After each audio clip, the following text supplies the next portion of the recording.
আরো অনেক অপরাধী রয়েছে। প্রধান মাথা হচ্ছে মমতা ব্যানার্জি। তাকে যদি ধরে একদম জেলে পড়া যায়, सब अपराधीरा नाम बेरिए আসবে। आप लोगों का अभियोग था आपके लड़की का घटना में। आईपीएस ऑफिसर ने पहले दिन से ये केस कवर अप करने का कोशिश किया था। इसका निर्देश हमारा मुख्यमंत्री ममता बनर्जी का ही था। उसका प्रमाणित आज हो गया। ये पदक्षेप उन्होंने पहले ले सकते थे लेकिन नहीं लिया, इसलिए ये सब घटना घटी है। और नया हमारा जो नया मुख्यमंत्री जो स्टेप लिया है इसलिए उसको धन्यवाद। और हमारा जो प्रधानमंत्री है मोदी जी, बीजेपी का जो सरकार चलाता है उनको भी धन्यवाद जानाऊंगी। उन्होंने भी हमको हमारे वाइफ के माथे में हाथ रख के बोला था आपका एक पदक्षेप शुरू हुआ है और हमको विचार मिलेगा। आप क्या और कड़ा शास्ति चाहते हैं? और तो अपराधी बहुत है, सबको सामने लाएंगे, कराना चाहिए। ये जो सस्पेंड किया इसके ऊपर आप क्या कहेंगे, क्या एक्सपेक्ट ये तो करते हैं? एक स्टेप लिया है और भी स्टेप लेना बाकी है, लेंगे। और इसको विरुद्ध जो तदंत होगा उन्होंने सब पूरा अपराधी को पूरा क्या हुआ क्या नहीं हुआ सब कुछ जानता है। ये विरुद्ध पिछला जो सरकार सब सामने लाएंगे। पिछला जो सरकार है वो भी तो ये कर पाते थे, लेकिन क्यों नहीं किया? क्या बोलना चाहते हैं? उन्होंने तो कवर अप करने का कोशिश किया। पूरा जो क्रिमिनल है गुस्सा देते थे। कौन? ममता बनर्जी। क्यों बचाने का चेष्टा किया जा रहा था? इसका उनका स्वभाव था, ये ऐसे ही राष्ट्र को चलाते थे, इसलिए तो पब्लिक उसको फेंक दिया। ये जो घटना घटी है आज, इसको लेके आपका कोई ये जो घटना घट गया इसका बाद तृणमूल का नाम पश्चिम बंगाल में नहीं रहेगा। विचार मिलेगा? क्या बोल विचार तो मिलेगा ही। लेकिन तीन आईपीएस ऑफिसर को सस्पेंड किया, आप क्या चाहते हैं कि ममता बनर्जी के ऊपर ममता बनर्जी इसको एक दो साल पहले इससे अब स्टेप ले सकते थे, अभी जो स्टेप नहीं लिया था ये पब्लिक का सामने पूरा क्लियर हो जाएगा। और ये जो तृणमूल सरकार तृणमूल पार्टी को पब्लिक पूरा पश्चिम बंगाल से हटा देगा, फेंक देगा। कल भी कोर्ट में ममता बनर्जी को देख के चोर चोर ये तो उसका नाटक है। ये नाटक और भी जोर करने का कोशिश कर रहा है। नाटक करके क्षमता में नहीं रखा ठीक नहीं रखा।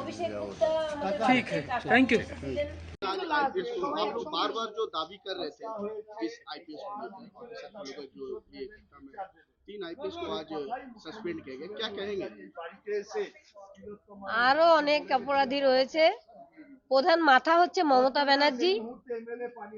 তাকে যদি ধরে একদম জেলে পড়া যায়, সব অপরাধীরা নাম বেরিয়ে আসবে। এবং আমার সেদিন রাতে আমার মেয়ের সঙ্গে যারা ডিনার করেছিল তাদের এখনো ঠিকভাবে তদন্ত হয়নি। আমার মেয়ের যিনি ভিপি সুমিত রায় তফাদার, যিনি এইচওডি অরুণাভ দত্ত চৌধুরী, শুধু প্রিন্সিপাল জেলে আছে। এই ঘটনার সমস্ত মুখ এই মমতা ব্যানার্জির সঙ্গে কলেজ কর্তৃপক্ষ সমানভাবে দায়ী রয়েছে। এবং স্বাস্থ্যমন্ত্রী যিনি আমাদের নারায়ণ স্বরূপ নিগমও এই আমার মেয়ের খুনের সঙ্গে জড়িত।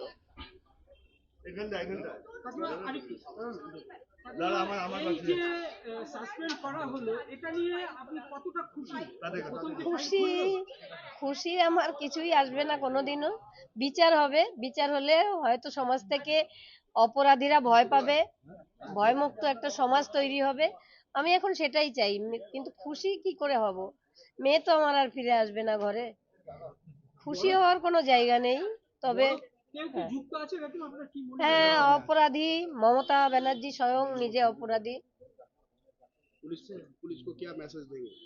পুলিশদের আমি বলতে চাই যে আপনারা যারা সাসপেন্ড হয়েছেন তারা প্লিজ বড় মাথার নামটা বলবেন। এবার একটু সততা আপনাদের কাছ থেকেও আমরা আশা করি। একটা কথা বলুন, সেটা হচ্ছে যে তিন আইপিএস এর বিরুদ্ধে একটা অভিযোগ, আপনারা বারবার করে মুখ্যমন্ত্রীর বিরুদ্ধে অভিযোগ করেছেন, স্বাস্থ্যমন্ত্রী তার বিরুদ্ধে অবশ্যই হবে। প্রথম মানে কান টানলে মাথা তো আসবেই। কান যখন টানা হবে মাথা ঠিক আসবে।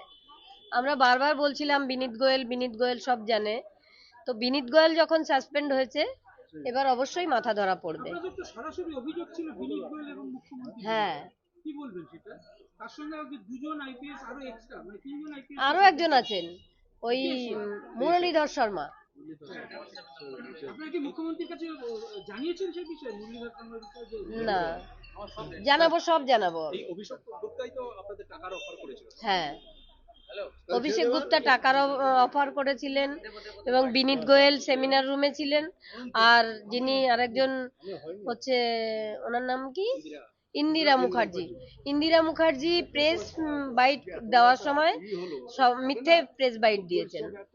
কেউ ভেতরে ছিল না। উনি যে বলেছেন ফিঙ্গারপ্রিন্ট এক্সপার্ট, এই এক্সপার্ট ওই এক্সপার্ট, কিন্তু যারা ভেতরে ছিল তারা ওইসব জন্য নয়, তারা তদন্ত ধামাচাপা দেওয়ার জন্য, তথ্য প্রমাণ লোপাট করার জন্য তারা ভেতরে ছিল। कल ममता बनर्जी हाईकोर्ट गए थे, वहाँ पे